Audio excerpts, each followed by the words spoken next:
Subscribe करें हमारे channel को छोटी बड़ी सभी चिटफंड कंपनियों की न्यूज़ पाने के लिए और साथ के साथ हमारी बेल आइकन का बटन दबाएं ताकि हमारे द्वारा बनाई गई हर एक लेटेस्ट वीडियो पहुंचे सबसे पहले आपके पास। तो चलिए दोस्तों शुरू करते हैं कि आज हम आपके लिए PSL इंडिया लिमिटेड की एक लेटेस्ट न्यूज़ लेकर आए। दोस्तों जैसे कि आप जानते हैं कि कंपनी 2014 में भारत सरकार ने बंद कर दी गई थी और एक लंबी लड़ाई के बाद निवेशकों का प्रोसीजर का काम 2018 से चालू किया गया, यानी कि 2014 में कंपनी बंद कर दी गई और 2018 में प्रोसीजर को चालू किया गया। और इस 2 सालों में अभी तक निवेशकों के 2500 और 5000 और 7000 पर ही रिफंड देने का प्रोसीजर लटका हुआ है, यानी कि बड़े निवेशक जो इस वक्त अपने पैसे को लेकर परेशान हैं उनके लिए अभी तक कोई यहाँ पर पैसे देने का प्रोसीजर नहीं है।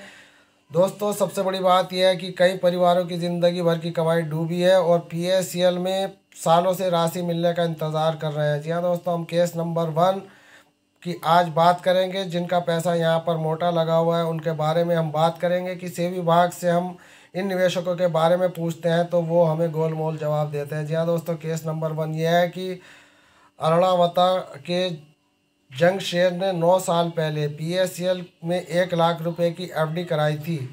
उनकी यह राशि 5 साल में दुगनी होनी थी। 5 साल पहले कंपनी का ऑफिस बंद हो गया, अब तक भुगतान अटका हुआ है। जी हाँ दोस्तों, यहाँ पर दिखाया गया कि अब से 9 साल पहले ये पैसा जमा किया गया था और जमा करने के कुछ साल बाद ये कंपनी बंद हो गई, यानी कि सरकार ने इस कंपनी को बंद किया। लेकिन यहाँ पर निवेशक का जो पैसा है वो 9 साल से अटका हुआ है और उसकी राशि यहाँ पर जो दिखाई गई है कम से कम 2 लाख रुपए से ज़्यादा की ये राशि यहाँ पर पूरी हो गई थी। अगला केस नंबर 2, झुंझुनू निवासी गौरव ने 3000 रुपये प्रति माह की दर से PSL में RD जमा कराई थी। 2014 में उसकी RD पूरी हो गई थी। जी हाँ दोस्तों, यहाँ पर आप देख सकते हैं कि 2014 में उसकी RD पूरी हो गई थी। उन्हें 2,72,000 रुपये मिलने थे, बॉन्ड भी जमा कर दिए थे। इसी दौरान कंपनी का दफ्तर बंद हो गया, रुपया नहीं मिले। जी हाँ दोस्तों, यहाँ पर आप देख सकते हैं कि यहाँ पर एक ही निवेशक जो झुंझुनू निवासी गौरव है उसके 2,72,000 रुपये इस पल्स कंपनी में 2014 में मिलने थे, यानी कि इनकी परिपक्वता राशि पूरी हो चुकी हुई थी। और उसी दौरान सेबी विभाग ने पल्स इंडिया लिमिटेड को बैंड कर दिया और सभी ऑफिस बंद कर दिए। और यहाँ पर 2,72,000 रुपये की ये इस गरीब आदमी की खून पसीने की कमाई 9 साल से अटकी हुई है। केस नंबर 3, सोनासार के श्याम सुंदर ने अपनी पत्नी के नाम 2-2 लाख रुपए जमा कराए। 6 साल में यह FDR पूरी हो गई।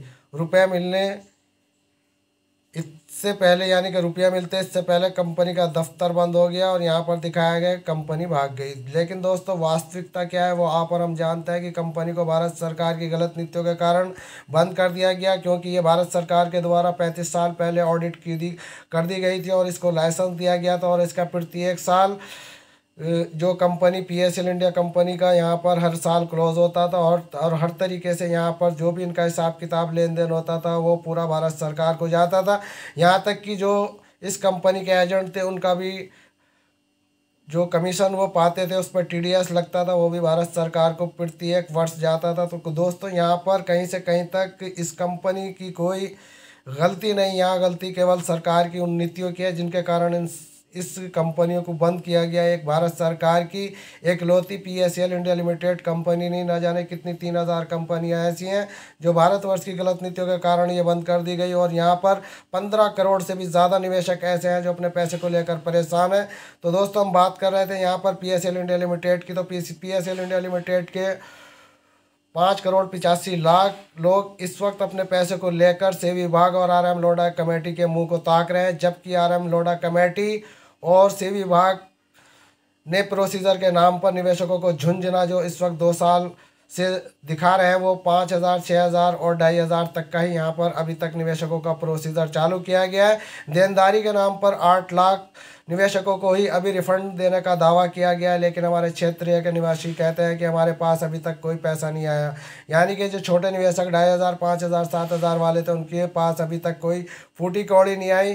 तो दोस्तों फूटी कौड़ी आएगी भी कैसे, क्योंकि 5,85,00,000 निवेशकों में से 8 लाख निवेशकों की देनदारी में पूरे भारतवर्ष में किसके पास गए होंगे, ज़िले में इक्का दुक्का किसी के पास गया होंगे। तो यहाँ पर निवेशकों को पैसा सही तरीके से नहीं मिल पा रहा। ये बिल्कुल साफ जाहिर है कि इस वक्त जो सेवी विभाग और RM लोढ़ा कमेटी की पैसे देने का प्रोसीजर है वो बहुत ही सुस्त तरीके से, यानी कि कछुआ चाल उसको कह सकते हैं, कछुआ चाल की तरीके से यहाँ पर प्रोसीजर को परोसा जा रहा है। जबकि यहाँ पर बड़े बड़े निवेशकों का पैसा, यहाँ पर बड़े बड़े मोटे निवेशकों का पैसा यहाँ पर अभी तक नहीं मिल पाया, जो 9 साल से अपने पैसे को लेकर परेशान है। अगर दोस्तों 9 साल की अवधि को माना जाए तो किसी के अगर 1 लाख रुपया इस कंपनी से लेने थे तो पूरे इन 9 साल में उस कंपनी से यहाँ 3 लाख रुपया उसको मिलते, जबकि यहाँ पर उसका मूलधन भी मिलना बहुत मुश्किल पड़ रहा है, ब्याज मिलना तो बहुत दूर की बात है। दोस्तों यहाँ विडम्बना इस बात की है कि छोटे निवेशकों को पैसा जो मिल रहा है वो भी ऊँट के मुंह में जीरे के समान है, क्योंकि 5,85,00,000 निवेशकों में से 8 लाख निवेशकों की ही देनदारी अब तक 2 साल में सेवी विभाग कर पाया है। तो दोस्तों इस तरीके से अगर प्रोसीजर का ये काम चलता रहा तो बड़े निवेशकों को अपने पैसे से हाथ धोना पड़ेगा, क्योंकि यहाँ पर कहीं से कहीं तक बड़े निवेशकों के लिए कोई अभी प्रोसीजर तैयार नहीं किया गया। सेवी विभाग की हेल्पलाइन से बात करते हैं तो सेवी विभाग की हेल्पलाइन भी कोई सही जवाब नहीं देती, क्योंकि वहाँ पर जो हेल्पलाइन पर बैठे हुए हैं वो केवल लिमिटेड जानकारी लेकर बैठते हैं और उससे एक्स्ट्रा जानकारी वो नहीं देते। बड़े निवेशकों के बारे में भी उनका कहना है कि उन्हें कुछ इंतज़ार करना है। तो दोस्तों ये वो निवेशक हैं जो अपने पैसे को लेकर 9 साल से परेशान है, जिनका मोटा पैसा यहाँ पर लगाया हुआ है। ये 1 या 2 या 3 निवेशकों की बात नहीं, यहाँ बात हो रही है 5,85,00,000 निवेशकों की, जिनका 49,100 करोड़ रुपया लेकर से विभाग बैठी हुई है।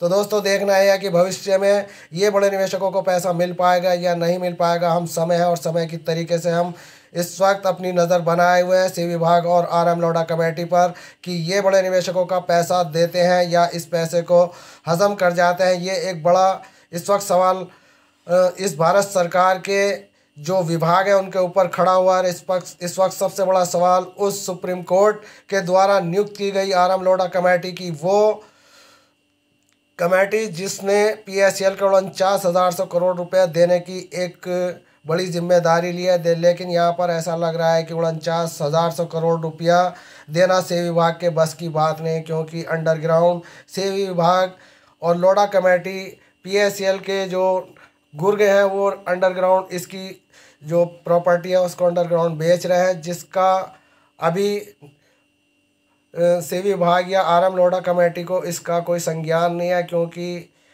ये अभी एक ऐसी पहेली बनी हुई है, इसमें ये नहीं पता चल पा रहा है कि RM लोढ़ा या सेवी विभाग की इसमें क्या भूमिका चल रही है, क्या वजह है जो अभी तक बड़े निवेशकों को पैसा नहीं मिल रहा। ये बड़ा सवाल इस वक्त सभी निवेशकों के सामने है। दोस्तों कहने को तो बहुत कुछ है, लेकिन किससे कहें हम। इस वक्त हमारे पास जो ये न्यूज़ें आ रही हैं वो न्यूज़ें बेकार और भ्रामक न्यूज़ें आ रही हैं, जिसमें अभी तक किसी निवेशक को एक फूटी कौड़ी मिलने का भी प्रोसीजर यहाँ पर नहीं चलता दिखाई दे रहा। बड़े निवेशक बहुत परेशान हैं, उनके लिए सेवी विभाग से हम कई बार हेल्पलाइन पर बात कर चुके हैं, लेकिन अभी तक कोई भी हमें जवाब सही नहीं मिला। तो दोस्तों हमारे इस चैनल पर बने रहें ताकि हम आपको समय समय पर आपके लिए एक से एक लेटेस्ट जानकारी देते रहें।